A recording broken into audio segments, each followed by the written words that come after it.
Hi everyone, welcome to Executive Women in Vietnam, the program that speaks with senior executives working here, obviously females. We'll talk about their pain and gain being in Vietnam and in business. My name is Winnie Lam, I'm your host for the program, and today I am very happy to have Ms. Mimi Vu, the Director of Advocacy and Strategic Partnerships at Pacific Links Foundation. Welcome, Mimi. Thank you, Winnie. All right. Pacific Links Foundation is a non-profit organization. Yes. And you have been involved in international development and non-profit work for over 15 years, despite your very tender age. I understand that Pacific Links Foundation is have a focus on anti-human trafficking. Yes. A pretty sensitive subjects and sometimes actually have a bit of stigma also. Can you tell us a little bit about it? Mm-hmm. So, as you mentioned, Pacific Links Foundation is an American nonprofit organization working here in Vietnam.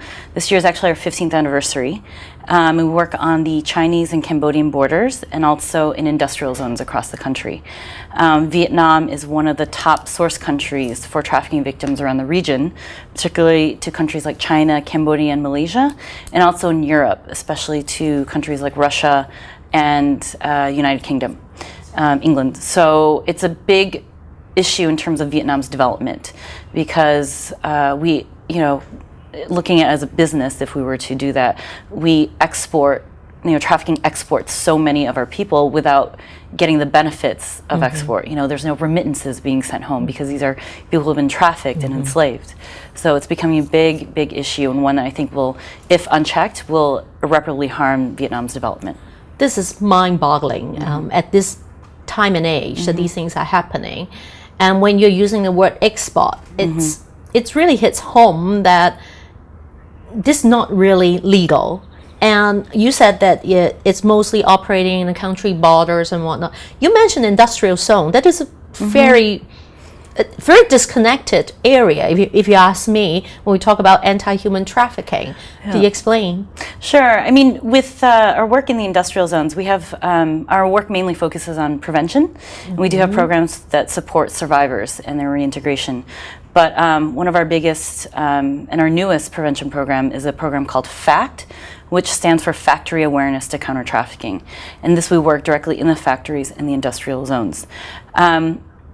The reasons why we started this program there are two main reasons. One is that through our reintegration work with the survivors, we found that more and more survivors were coming back and telling us that they had been recruited from the industrial zones by traffickers posing as labor brokers, and then tricked with the promise of work and then sold off into China or Cambodia, Malaysia.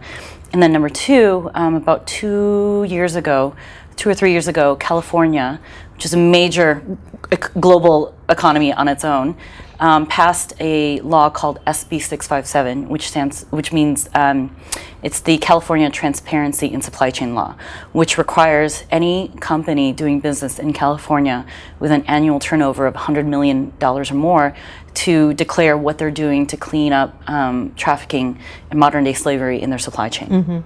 So knowing that, and then also looking at Vietnam as one of the, if not the hottest destination, growing destinations for manufacturing and sourcing, we saw that this was a growing problem and would be even bigger, will be even bigger now that trade barriers are falling. ASEAN is becoming a much stronger trading bloc. Hopefully, we're pushing for TPP to get passed, or we want TPP to get passed. So looking at the future of Vietnam and looking at how workers migrate. The people working in the factories tend to be low skilled, low educated, with a high likelihood of quickly leaving their jobs for a higher paying job, even one that pays maybe 10,000 dong more an hour. These are people who lack access to complete information in terms of safe migration and the risks of trafficking and getting tricked by traffickers posing as labor brokers. And the idea that now we're in globalized everything. Globalization is here to stay, and it's neither positive nor negative. It's what you make of it. However, one of the negatives is that with lower barriers and cheap airfare, it makes it easier for people to be transported as commodities instead of, like actually being paid real wages for their work. It sounds pretty scary. Yeah. Okay, I could understand that people in general needs more information, so it will safeguard their own safety or their family. But what role a factory plays in that? Well, the factory employs the workers. So imagine you have an industrial zone that has, say, 5 factories in there. Each factory employs between 2,000 to 3,000 workers. That's between 10 and 15,000 workers, migrant workers, in one very small geographic area. And these are workers who are supporting, at minimum, 2 households, themselves and whoever they're sending money home to, right? And if they don't have the correct information about, what to ask if someone approaches them for a job, who to discuss with, that they should have a support system set up, they might just think, oh, well, this person is offering me a job, there's a factory, I might as well take it. Not only that, tell everyone around them that they're going, encourage other people to go with them, thinking that they're all, getting this amazing opportunity, and it turns out to be, false, and they get sold off into slavery. So meaning that if a factory participate in the program, they actually in some way could encourage retention of Exactly. workers. So what we do is with the FACT program, we work directly with the factories and their vendors, their customers.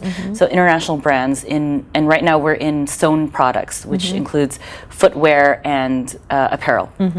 So we go into the factories and we have 2 programs. One is for the managers, where we train the managers on what the international laws are. So now it's not just the California law, but last year the UK passed the Modern Day Slavery Act, which includes a similar provision in it for companies operating in the UK who have an annual turnover of 36 million pounds or more. They are also liable, and they have to file or disclose to the government what they're doing to clean up their supply chain. So we explain that to the managers, why it's very important for their customers to have factories that are trying to protect their workers. We explain to them what the local laws are. What are the laws in Vietnam? What does trafficking consist of?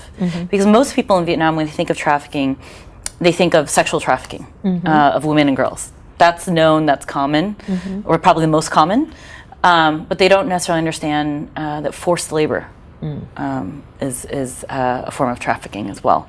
So explaining that, and then also trying to help them set up an identification and reporting system within the factory floor to help them protect their workers.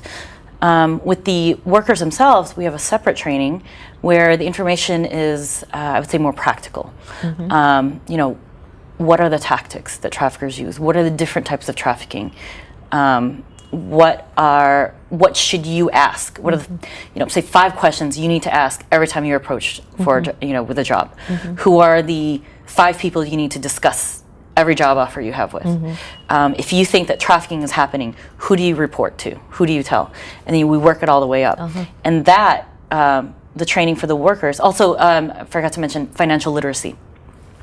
Budgeting is, the ability to budget smartly is something that is vital to keeping a worker safe, because as I mentioned before, they're sending money home, but if they don't know how to budget their monthly salary, so how much they spend on themselves, how much they send home, how much they save, they're constantly running out of money, which means their likelihood of leaving their job for something that pays a little bit more increases.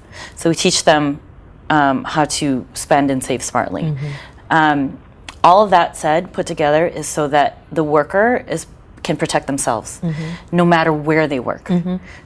Because our assumption is that, again, as barriers to migration fall, Vietnamese workers will be moving around, not even just within the country, but also within the region. Already in Taiwan and Malaysia, in the apparel and electronics factories there, Vietnam and Indonesia make up the 2 largest groups of workers in those factories. So there's already that migration happening, and we think that it will only increase with the coming laws and trade agreements. Okay, it's good to see that this is actually a very grassroots level of training that will get the information directly to the people who needs it the most. Prevention is always better than cure, right? Absolutely. It's and we know this firsthand with our work with survivors. And it's not just the actual financial cost of supporting someone who has been trafficked, but there's so much emotional and mental trauma that we have to support them with in a region of the world, in a culture that doesn't necessarily, it's not like the US where we have therapists and psychiatrists and counselors. The Vietnamese, we operate differently. And so it's very, it's intensive. And it's something that, if you're a trafficking victim and survivor, it's something that you're going to be grappling with the rest of your life. It just is. I don't think it's, I can't even begin to tell you all the stories and horrible experiences that our survivors have gone through. Important thing is they survive. They survive, and we know that, but the key is that we use this as our impetus to really, really, really emphasize the prevention. We know what happens to trafficking victims, and so that's our experience that we can get across to the trainees and the workers, is that don't let this happen to you, because it's a very, very hard road to recovery. Well, for our viewers who are interested in finding more information, I'm sure you can read more about it on Pacific Links Foundation's website. So let's move the focus a little bit back to you. You came back from the US, obviously by choice. Well, a little bit different. I was born and raised in the US, and I had never been to Vietnam until I moved here. So it's not really coming back for me. Okay. Moving here for the first time. So I went from almost 10 years ago from the West Village in New York to Da Nang, central Vietnam, without any experience of Vietnam at all, or Asia for that matter. Oh, except for Japan. I'd been to Japan briefly a few months before I moved here. But that was my first experience with Asia. All right. So. Now, we obviously look at Vietnam as a developing country. Yeah. There are a lot of areas that are improving and could use help.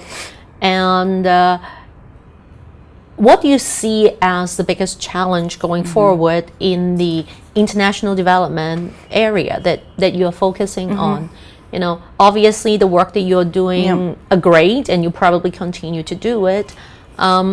What do you see in terms, say if I have a viewer who happens to think that they could help, where do you think those efforts should be? The efforts should be put into projects and programs and organizations that are looking to implement programs that focus on Vietnam's long-term development, deep. Every country will still have your orphanages and your soup kitchens and your sort of emergency services. But what Vietnam needs right now is these long-term, deep investments in issues that if they're not addressed, they affect everything. So like gender equity, education, the environment, things like that, where we're sort of in the space where we could go one way or the other way, and we're trying to push it to go the solid foundation building block way, and not the crumbling way. Interesting that you bring up gender equality. All right. Obviously, the program is about executive women in Vietnam. Not that I'm biased or anything. I'm just hoping to give women a bigger voice. And being a woman in Vietnam, I personally think that I haven't been to another country, which makes it easier. And does it play into your experience? Yes and no. Vietnam is really, in my own experience growing up Vietnamese American, and the child of my parents is completely different as well. My parents are old pre-war Northerners, so they came from probably grandparents' generation. My father's from a province called Thái Bình, and my mother's from Hanoi originally, and they're what the Vietnamese call Bắc Nam Tu, so 54 Northerners. They grew up under the French, so it's different culture, different everything. So for me growing up, and this is one of my personal challenges I always have working in the gender equity space, is that I personally cannot identify with being discriminated against because of my gender. I just wasn't raised that way, and I'm sure I have been discriminated against, but it's not even in my field of recognition. Not on your radar. No, because the way my parents raised us was that it didn't matter if you're male or female, son or daughter. Your duty as the child of a Vu and a child of the Lei family was that you had to be the best at everything, not just only to bring honor to the families, but also because, you know, I grew up in a very small town in Michigan, and we were the only minorities, but definitely the only Vietnamese around for many, many miles. And so we basically, you know, my parents said the way it was that we represented all Vietnamese people. And so we had to make sure that everything we did brought honor to being Vietnamese in America. So again, if I go into a situation, it's always with the idea that I have to do everything I can, and I will do everything I can to achieve everything possible. My parents did a very good job of sort of you know, brainwashing us to think that. But here in Vietnam, it's interesting because, you know, Vietnamese women are known for being very, very strong, and I can attest in my own family, you know, we have strong women dominate both sides of my family. That said, I mean, if you look at gender imbalance in Vietnam, we're not at the level of, say, China or India, which has the two highest gender imbalances in the world. For every 100 females, you have 118 or 119 male babies. I mean, huge gender disparity. But we are up there. Vietnam, at last statistic, I think it's around 108 or 109 males to every 100 female. Now, the demographic trends go as a country develops, gender disparity decreases. So one of the reasons why we work so hard on, you know, looking at education and poverty and making sure that women are well represented as, you know, breadwinners and, you know, in the economy and business and all that is because if you develop the country, the gender disparity goes away. People start looking at it, it's like, and think, okay, you know what? It is great to have a daughter. Not just so she can marry off, you know, I can marry her off or whatever, but because she has value. She can bring value into the family and honor into the family. And that's what we want. We want society to recognize that, you know, there's no difference when it comes to being a productive member of society. The irony in our work, in my work, is that as a commodity, you know, women are so much more valuable than men. Because, you know, our trafficking survivors who, for example, you know, a young woman of childbearing age, so that's anywhere between 14 to 45 years old, she can be sold off, say, into China as a bride, have one son, sold off further, because she can keep giving birth, right, until menopause. We've had girls sold off as a bride, gave birth to a son, sold off to another family, or sold off to a factory where she was then forced to work, and then the husband's family would take her wages. So she was forced into labor. She was trafficked for labor and for sex. We've had, so there's and then we've had women and girls sold off after giving birth to the first son, and then sold off to a brothel. So there's multiple uses for women always. And so the price that they fetch on that market is much, much higher than what a man would get because he's basically 99% of the time used for labor only. I think where there is the gray side of things, it's positive to see that's like women is enjoying as much equality in Vietnam in so many different aspects. So for you, personally, what do you see as a challenge in Vietnam after being here for 10 years already now? You know, and you are doing some great work. You're definitely doing the Vietnamese proud. So what's next for you? Just keep going with Pacific Links and making sure. I mean, a lot of the, you know, it's a really exciting time for Vietnam right now with all the, you know, President Obama was just here, and I think his visit really, really just brought to the international stage what, you know, an amazing future Vietnam can have. We're a very young country and very hungry country that is very, you know, and the culture, the Vietnamese culture is that we're just hardworking. I mean, just, and I can say that without bias. Yes, I know we are. And it's exciting. You know, it's an exciting time to be here. We have a number of projects in the works, and I have, you know, no plans to go anywhere but here and up. So all right, so keep seeing where please it's keep the good work Yeah. going. And very happy Yeah. to have you here. We hope to hear more about the good things happening, and hopefully more factories will participate in the so. program Yeah. and bring more awareness to the grassroots. As I said, prevention is always better than cure, right? Yep, exactly. Thank you very much, Mimi. Thank you, Winnie. All right, everyone, this concludes our episode with Ms. Mimi Wu of Pacific Links Foundation. I'm Winnie Lam, your host of Executive Women in Vietnam, and hope to see you again on our next episode.